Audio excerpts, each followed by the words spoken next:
So I've been thinking a lot about standards, been talking about it a lot in my business. We're trying to raise our standards, with how we keep the place looking, kind of an example of high standards is like if there's just a tiny little piece of trash on the floor, we don't leave it there. Standards on how we pack our stuff and, how the label on the shit is straight, stuff like that. So it's been on my mind a lot, trying to like monitor and make sure we're trying to continuously raise our standards to where it's as close to perfect as we can get. I mean, obviously you're never perfect. So that's been having me think about standards in my own life. And, there's a lot of places like the room I'm sitting in right now, my standards are pretty low. I'm generally kind of a messy dude, so like I'll get everything cleaned up and then things will just start to pile up and everything. So I would like to elevate my standards in some ways, and in other ways I don't know that maybe having a messy desk is a bad thing or a good thing. Some people, it works for them. I mean, I hear it's like Steve Jobs has a messy desk. So I don't know. I'm trying to find things where I could raise my standards and just try to be, just a better human in general. And so let's see, I'm trying to figure out how to tie this all together. So basically, I don't know how this came about, but I thought about it on the level of how this applies to graph. And it's, I started making a connection with the idea of, that phrase, don't burn the spot. And so for most graffiti writers that are knowledgeable, you know what that's about, but Cub and I, our first episode ever was on this topic, and it was just strictly focused on the graph culture. And the reason we thought it was important to talk about is that it's not as common as people that feel like it's common sense might think, and if you listen to that episode, there's a story in there about a youngster that came into the shop and caught a tag next door. And when I didn't confront him, but I brought it up to him and I said, man, you know better than to do that. And he said, I don't know better. And so that's why we wanted to address that on that episode. So, I mean, I'll just kind of briefly mention it. So I know some of your old heads or more knowledgeable graph writers won't get anything out of this, but the idea of burning the spot is like, when you're leaving the yard, if you're catching tags all around the entrance or all around the surrounding area, you're drawing more attention there. If you're leaving a bunch of cans at the train yard, making a mess, making a bunch of noise, all this kind of stuff can burn the spot. In the context of like a graph shop or a place like what I operate, if you tag on the next door neighbor's windows and shit like that, you're drawing all this unnecessary attention to the spot that you enjoy going to. So the idea is, don't burn the spot. If you want that place to still exist, if you want that train yard to not be super overrun by people or cops are always going and looking, and you don't want to fuck it up. So you want to, act right and maintain those things that you like. Cause if you go and do all this shit that burns the spot, then you're not going to have your spot anymore. So it's important to maintain that kind of those standards of, when you leave the yard, make sure nobody sees you. Don't catch tags on the way out, on the way in, things like that, to preserve your spot that you like to go to. So then when you look at it in your own life, that's where I started thinking about standards. And one of the things that kind of got me thinking about this is, I've been seeing a lot of stuff on social media of like people struggling mentally with just like self-worth and not feeling like their things that they do mean anything and shit like that. I don't know. Maybe I'm in some algorithm like that.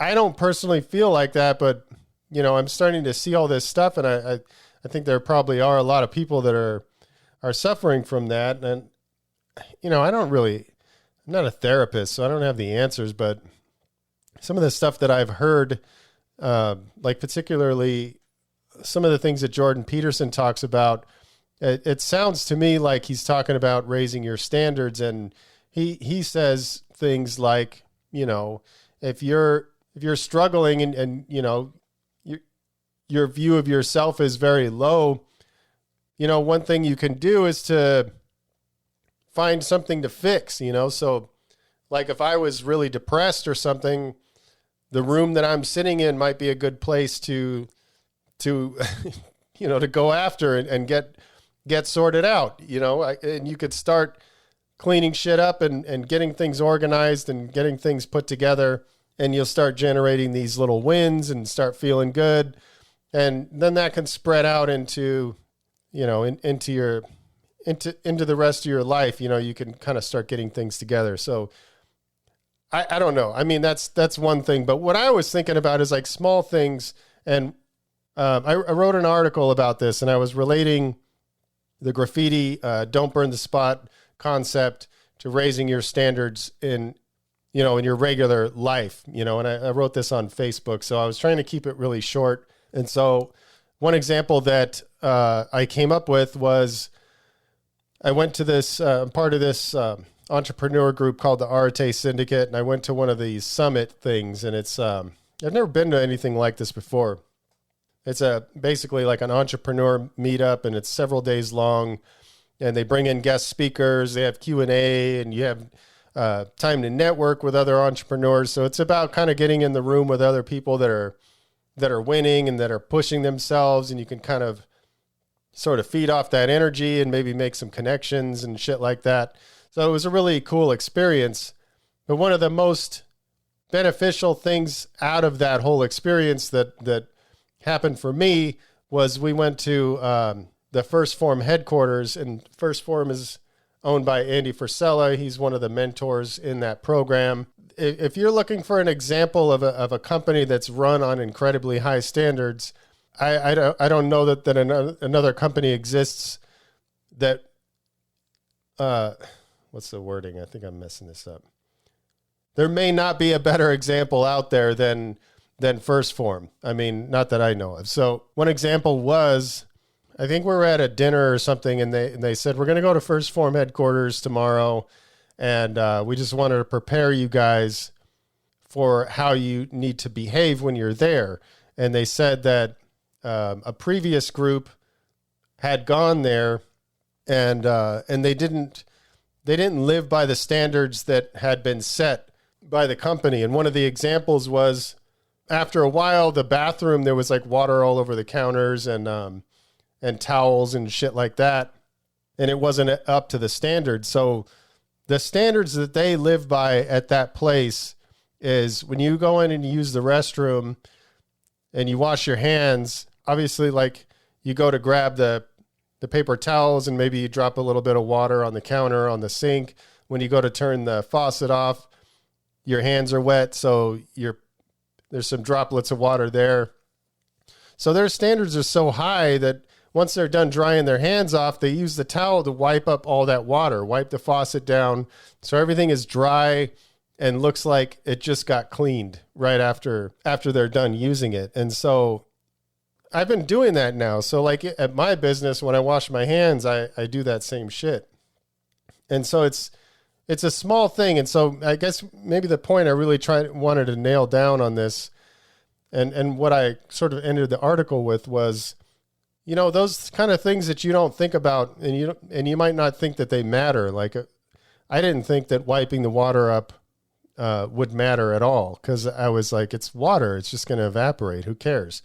But what if you shifted your perspective to where everything mattered? Like, are you the kind of person that doesn't put the shopping cart away because you think, oh, there's a guy that's paid to put the shopping carts back?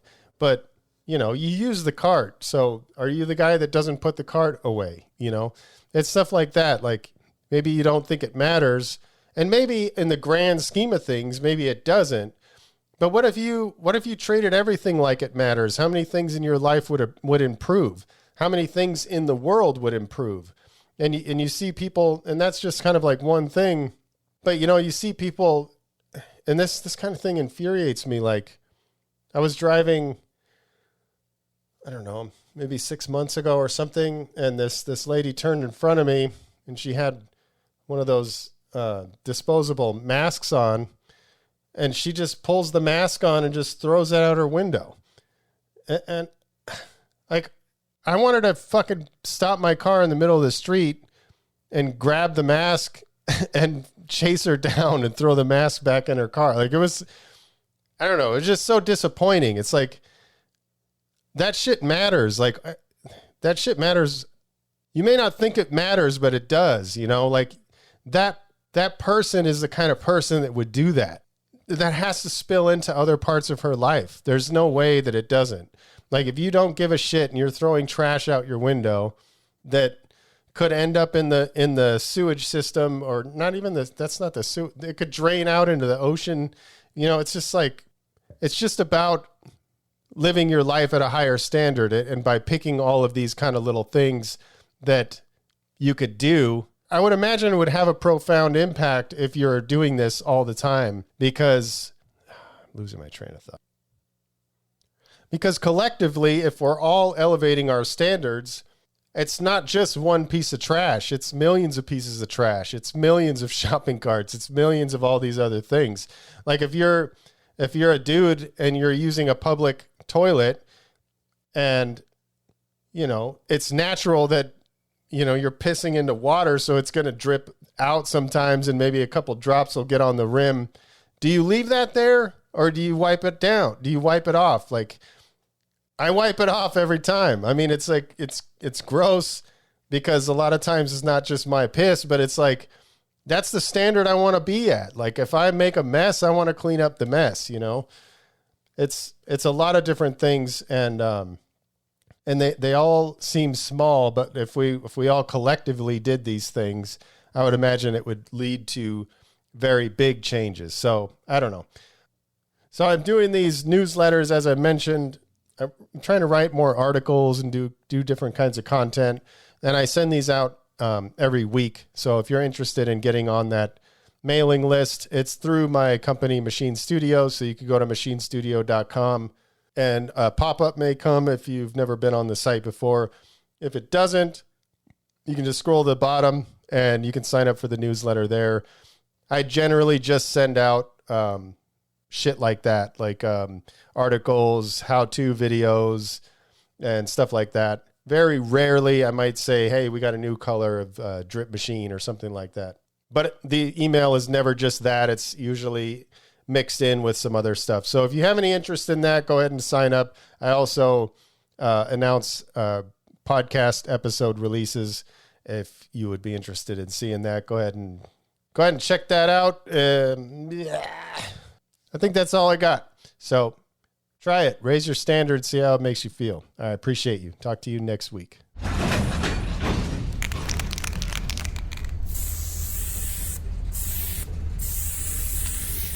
All right. Good. Appreciate each and every one of you guys who are supporting the cause and continue to spread the love. And yeah, stay up.